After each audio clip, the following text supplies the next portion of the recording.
Hello everyone, my name is Ryan Cam. Welcome back to the 1996 Project. And one of the movies I'm going to be talking about this week is one of the biggest disappointments that I had for the whole project because I'd heard nothing but good things about it and it just let me down. In fact, it's one of the worst movies that I've covered for this year, but we'll get to that in just a second. And I'll also cover a pretty underrated little coming of age film. But like, comment, subscribe, I'd greatly appreciate that.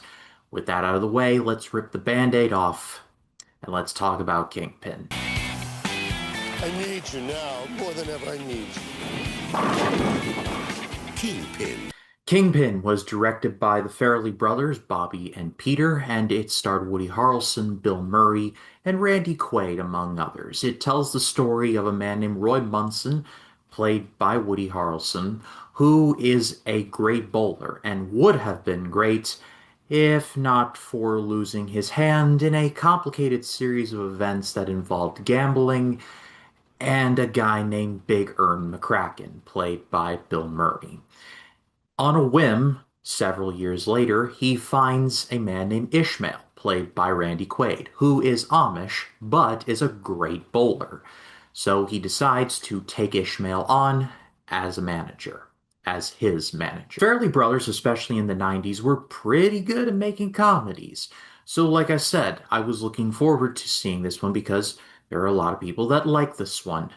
But man, this one was not good. This is genuinely awful. Like, the movie's not even that long. It's an hour 45, and it felt twice that. The only good thing about it is Bill Murray. Like, he is actually having the time of his life with this. He's got the hair, like, slicked off to the side. Like, he's got the hand guard for the bullet thing. He is so cartoonishly over the top that I was kind of rooting for him. Because, and I'll touch on that in a second, every other character in this movie is genuinely unlikable. That the least unlikable person was Bill Murray. And he's the villain of the movie. But he's so charismatic and has so many really funny one-liners that I was just like, you know what? Let him win. And when he does, I was happy he won. Woody Harrelson is just straight up unlikable in this. He just plays a person who's just bitter and sad, and he's clearly learned nothing from losing his literal hand by having it shoved into one of those ball retrieval machines that you see in a bowling alley. I don't know the name of it. I play bowling sometimes, but I still don't know the name of it. And you would think that would humble him up, but no, no, no. Like you are stuck with this person as he fakes being Amish to try and get Ishmael's family to let him bowl. Then he gets into a fight with one of the characters, like the female love interest. She's played by Vanessa Angel, and like they get into a fist fight in the parking lot of a hotel. He punches her boobs repeatedly, and that's not funny. It just why are we supposed to like this person? Randy Quaid is just kinda there. Why they make him the Amish dude, I do not know, but he's just kinda there. It just like you have the first like inciting incident as to why Munson loses his hand. Then you have this big old road trip movie that's not funny, and then you get to the bowling tournament himself where Ishmael doesn't even bowl at the end. No, Munson bowls at the end and he loses. He loses. He loses. You're done. You're washed. It's over. How hilarious. How highly, highly humorous. I'm not a screenwriter, but that was the easiest layup in human history. Balls of Fury had a better payoff than this. And that movie's a parody of like inspirational sports movies. This movie's horrid. I'm sorry. I know that this gets a lot of love, but I don't care. This one was just a miserable watch. But now we swing to the other end of the depth chart in terms of quality, and we talk about Manny and Lo. Strange, amazing things.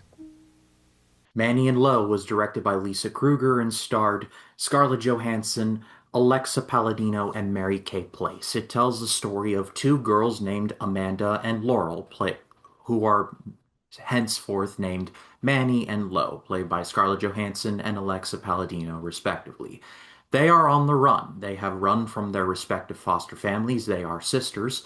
Their mother died. It is never explained how she died, but it is implied drugs were involved.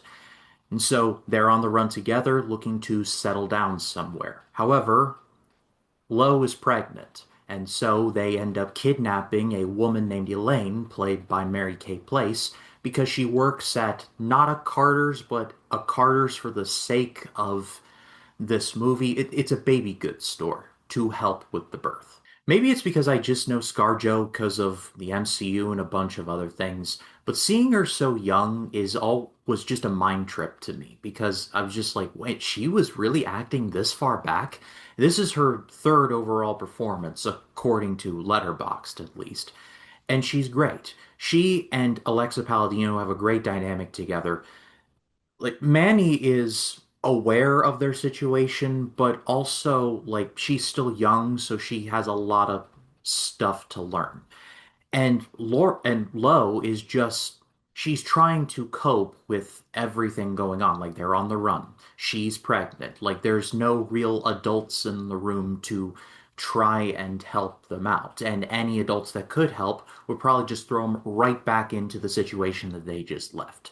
So like rock, hard place, them. And Elaine doesn't have it all that much better. She's a hard worker. She's well regarded with the people that she helps, but I believe it is her niece who runs the store, doesn't really give her the time of day. So it's three people who really need each other, weirdly enough. With a premise this wild, I was thinking to myself, I'm not gonna like this, am I? But surprisingly enough, I did. I liked all the acting involved. I liked the chemistry between the sisters. You could just tell that everyone involved is just trying to figure out what to do next, and they just don't know how.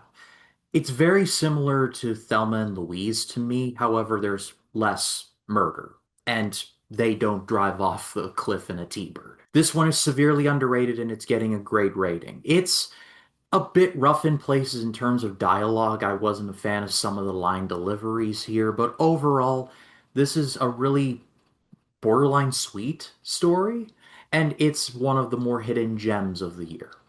But what did you think of any of the movies I've talked about? Let me know in the comments. I would love to read what you have to say. My name is Ryan Cam, and Kingpin sucks.